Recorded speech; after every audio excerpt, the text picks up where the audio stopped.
What is up, guys? Welcome to a brand new video. 620 is just around the corner, but this is kind of a cool time to look at some of the weirdest win rates going into the patch, like kind of off meta or champions you wouldn't think are strong but are at the top. Let me know what you think of these or your weird picks in the comments. Remember to like it if you do, dislike it if you don't, but let's just jump in. The first one is something I've been trying out recently actually myself, and a Varus AD carry. In every single region, by the way, he's kicking some ass. I played this on my gameplay channel the other day if you want to see how it works, by the way, so I guess I'll link that somewhere, but most people play him a lot like Jhin actually. That's kind of how I think of it. You have this long range, you stay kind of safe, you poke over and over, and you don't even have to get close. Like, its abilities is not really about your auto attacks. I know it's a bit different because Varus is a kind of more poke champion, whereas Jhin does a little bit of both, I guess, but Varus's ultimate is insane. Like, it can set up so many different things. Build wise, it's like Ghost Blade, Manamune, Dust Blade, more Mortius, Last Whisper, that kind of thing, so very like AD and ARM pen focused. It's really similar to Jhin actually with everything, like even win rate stuff. So like amazing early, right? In career right now, he is the best at ending a game before 25 minutes and second best before 30 minutes, and kind of keeps dropping after. Your poke kind of hurts more early, right? You get ahead and you just way too much to really deal with, but just like going even is kind of enough, I think, honestly. Like, you still do work if you hit those arrows. We have all of these top tier ADs at the moment. If you think about it, like, loads are ability based. I guess Jinx is the exception, right? But that's because she has a rocket damage, so she does loads of AoE damage. Champions like Misfortune, Jhin, Varus, they're kind of like abilities first, autos seconds. Like, autos are kind of your backup plan, basically. I think he feels really good at the moment. Like, if you get ahead or you don't fall too far behind early, like if you get behind though, you're kind of boned, but otherwise you should shove arrows right up their backsides. The second weird one is actually Sion, but it's in the jungle, and I actually played this on a stream yesterday. Does loads of damage, like really good. I actually rushed a Hydra though, to be fair, then Titanic into full tank. You have a lot of threat with this guy. Like, you can survive a long time in a team fight. Cinderhulk stacks that health up, remember, which increases your Titanic damage. When you're farming the jungle, that's pretty good. Like, ganks aren't that bad either. Then later you're just going to be like a hyper tank as per usual, right? But with even more health because of the Cinderhulk. I was kind of surprised that this is so effective in every single region right now. Like, I guess he's at the top of pretty much everywhere, and that's not something you normally see. Like, I know he's not really played very often, I guess, but he still actually does a really good win rate when he is played. Most of these junglers right now are carries, right? Low health, they do damage, but there aren't really many tanks left, and Sion does provide that. I think Zac is still going to be a better version, like, honestly, but decent as a pocket pick for sure. Just as a side note as well, top and support Sion have also good win rates recently. Maybe Sion is just overall like a really good pick right now then. Now this one is a bit more weird than that actually. Another jungler, another one with the same idea, but Mundo Jungle. He's most popular and best in Europe at the moment, in EU West. He's okay in North America and Korea, but legit, I played with one of these yesterday, right? And he almost out damaged me. I was playing Jhin and I had 15 kills. It was unreal. It works kind of the same way though, like Cinderhulk, and then you stack health afterwards. Spirit Visage, like Strength of the Ages is your keystone. Maybe these two are kind of the new breed of jungle tanks now. If you think about this, maybe moving forward we're going to see more of this. They absorb damage really well, right? They stack resistances and health at the same time. They have decent ganks, so they can have some kind of pressure early. They actually have okay damage as well. Mundo's damage will really surprise you, especially with his E now. That really stings. I kind of think that basically like mini Zacs in that kind of way, but they just don't have the long range engage, I guess. But they still tank a lot, they still do decent damage, and they can still frontline for their team. I want to get out of the jungle for a second because we've just stayed in there for ages. In Korea right now, Nautilus has suddenly taken a big leap up the past few weeks. With Soraka getting nerfed, like aggressive supports are back more, and I guess nobody does that better really than him. Maybe Blitzcrank does a bit better, but like probably my second most hated to play versus after Annie. He'll just sit there in lane, right? If he ever hooks you, it's like hook into auto, which stuns you or like roots you in place, I guess. Then his ultimate, even his damage, like it's really hard to play against that. I think we'll be seeing a lot more of him now. Remember, he actually got buffed, so his ultimate is going to stun along the line as well as the target it hits, especially though with how AD carries are right now. If we only look at it from the perspective of like who is going to be paired up with, like Misfortune, you lock in place and Misfortune is going to ult over the top, which is perfect. Jhin is kind of the same if you think about it. Like, you're going to root when Nautilus goes in and then just keeps him in place while you're firing your ultimate shots off, so you can't really miss. Even if you are a boost animal, you're still going to miss if that locks in place. Jinx is another one that probably you weren't expecting, but Nautilus is like the ultimate peel machine with loads of crowd control, so he keeps him in place away from Jinx, and Jinx can just fire rockets over and over, basically like a Thresh on steroids. Another one is Morgana mid, actually, that is crushing North America's solo queue, but doing okay in Europe and Korea as well, like at least top 10 in those other regions, but even above that, like top 5 in North America. You have a really good lane, a really good early and a mid game as well, kind of like average late game though, I think. So you can do damage, you actually do a lot, you can root people when you have all this utility side, but you're nowhere near as effective as mid mid game in my opinion. You do well versus these meta mids at the moment. You push hard, you stop them roaming in a way as well, because if you're pushing them in or they can't actually push you in, then they can't really roam very well. Like, it's really hard for them to get out of vision and move around the map. You can get picks quite easily with your bind. You do a lot of damage, decent kill pressure actually if you bind into like ultimate as well, but team fights you can zone, engage, peel. You have a lot of different choices. Your shield really is overpowered on any kind of carry on your team jumping in or protecting them. We're in a carry focused meta, remember. You're going to have carry tops, carry junglers, carry AD carries. It kind of means that you can skip some damage in the mid lane because these others are going to provide it. As far as carrying goes though, I think you have to do it before maybe like 35 minutes into the game. After that you can still win obviously, but it's going to be more up to your team and how well they do. Jarvan top in North America and Europe, so in EU West, is doing about as well as Morgana 2. In Korea he's pretty poop actually, but they run a completely different build. We're using the Titanic Hydra into Black Cleaver and then like Deadman's or Random's build here. Now Korea actually go for way more damage, assassin style like Ghostblade and then the Ravenous Hydra and Dustblade, stuff like that. This build we're using though gives you loads of damage early, you can crush your lane, but it also more of a tanky side to dive in team fights. In my opinion, I think J4 is actually pretty strong right now. Maybe not like overpowered, but at least up there with the best. It really comes down to being useful at every single stage of the game though. So like you can one shot the enemy AD carry. That really sucks to play against, to be honest. Well, okay, that's kind of obvious. Obviously it's going to be sucky to play against. You can one shot the enemy AD carry and that really sucks to play against. It's hard to play against as well.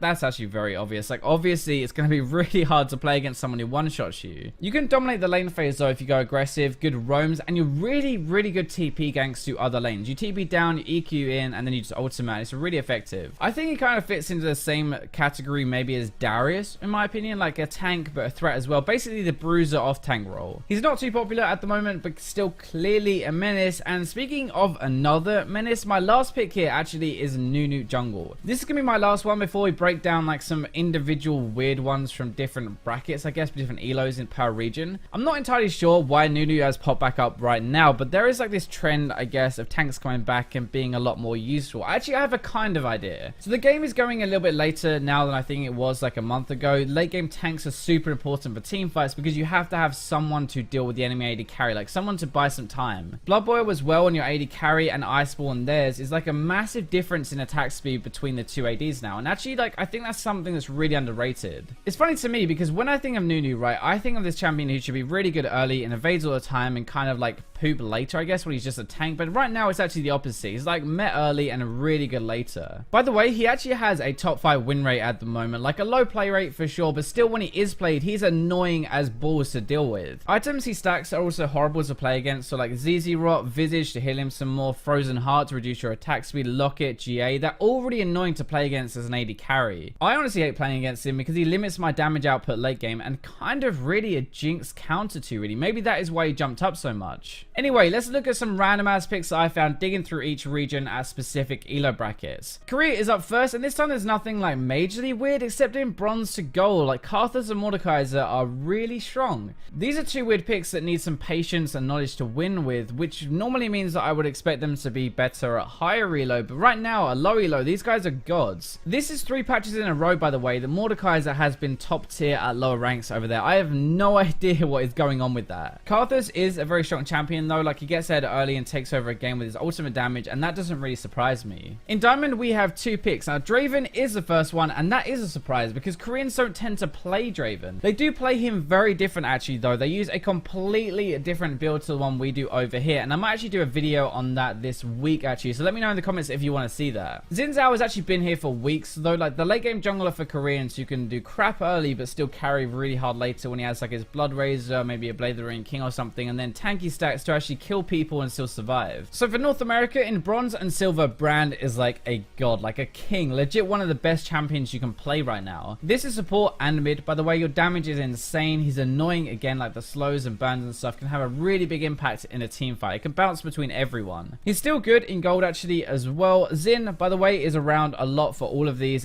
brackets as well. He's kind of like hovering in the top 20 for most of these. If we skip to platinum, like Mordekaiser is here in the top 20, mostly jungle and top actually. To be honest, I think this is like the Baron cheese strat is coming back again. So when Mordekaiser was like semi-popular in the mid lane and top lane, like they would take Dragon with the Mordekaiser, so you get the Dragon Ghost, then they would go to Baron and get the Dragon to tank it and do damage for a Baron for an easy rush. For Diamond, I don't really want to say this one because I hate Urgot, but he actually is probably one of the best champions in North America in Diamond. Diamond at the moment. He has a really low play rate and stuff, but he is still really good when he is played. In the US, Bronze and Silver doesn't have anything too weird. In Gold, Trinimir is actually quite high up, and Xin and Brand, again, are also hovering around all of these lower ranks like the other regions. In Plat, Galio is kicking some major ass, which is kind of cool to see, but in Diamond, again, like, Talent is basically the best mid laner you can play, but I'm not sure if it's actually a few one tricks or something like that. Xin and Leona are very high in Diamond on EU West as well. Xin is like everywhere at the moment, it seems. He just gets ruined early, so maybe that's why he's not showing up on most sites at the moment. Anyway, I hope you guys enjoyed this video. Let me know what you think of these weird picks and give me some of yours in the comments as well. But that's going to wrap up this video. Thank you for watching, and I'll catch you in tomorrow's video.